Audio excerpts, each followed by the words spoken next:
ସକାଳୁ ସକାଳୁ ବାହାରି ପଡ଼ିଲୁ ବୈଦବାଡ଼ି ମଠ କୁଜଙ୍ଗ ଜଗତସିଂହପୁର। ମଠଟି ଲୋକଲୋଚନରୁ ଦୂରେ ଥିଲେ ମଧ୍ୟ ଏହା ମହାପ୍ରଭୁ ଜଗନ୍ନାଥଙ୍କ ସହିତ ଜଡ଼ିତ। କିମ୍ବଦନ୍ତୀ ଓ ଇତିହାସରୁ ଜଣାଯାଏ ମଠଟିକୁ ମହାପୁରୁଷ ଯଶୋବନ୍ତ ଦାସ ସ୍ଥାପନ କରିଥିଲେ।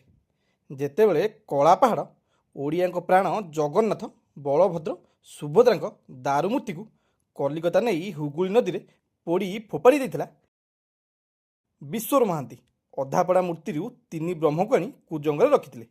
ପରେ ଯେତେବେଳେ ଗଜପତିଙ୍କ ଶାସନ ଆସିଲା, ଶ୍ରୀମନ୍ଦିର ଖାଲି ଯୋଗୁଁ ମହାପ୍ରଭୁଙ୍କୁ ଖୋଜିବାକୁ ପଞ୍ଚସଖାଙ୍କୁ କୁହାଗଲା। କିଛି ଖବର ପାଇ ପଞ୍ଚସଖା କୁଜଙ୍ଗରେ ଆସି ପହଞ୍ଚିଲେ। ମହାପୁରୁଷ ଯଶୋବନ୍ତ ବ୍ରହ୍ମଙ୍କୁ ଖୋଜି ଖୋଜି ଆସି ଏଠାରେ ଗାଦି ସ୍ଥାପନ କରି ରହିଲେ। ଯେହେତୁ ଏ ବାଡ଼ିଟି ଔଷଧୀୟ ଗଛରେ ପରିପୂର୍ଣ୍ଣ ଥିଲା, ତେଣୁ ଏହାକୁ ବୈଦବାଡ଼ି ମଠ ବୋଲି କୁହାଗଲା। ପରେ ମହାପୁରୁଷଙ୍କ ନାମ ଅନୁସାରେ ଜାଗାଟିକୁ ଯଶୋବନ୍ତ ପାଟଣା ନାମରେ ରଖାଗଲା। ଏବେ ଏହା କୁଜଙ୍ଗ ବଜାରରୁ 3 କିଲୋମିଟର ପରେ ସମାଗଳ ଗ୍ରାମରେ ଅବସ୍ଥିତ। ଯଦି ଆପଣଙ୍କ ଅଞ୍ଚଳରେ ଏମିତି କିଛି କିମ୍ବଦନ୍ତୀ ମଠ ମନ୍ଦିର ଅଛି, କମେଣ୍ଟରେ ଜଣାନ୍ତୁ। ଫୁଲ୍ ଭିଡ଼ିଓ ସୂର୍ଯ୍ୟ ମନ୍ଦିର ଟ୍ରାଭେଲର ୟୁଟ୍ୟୁବରେ ଦେଖିପାରିବେ।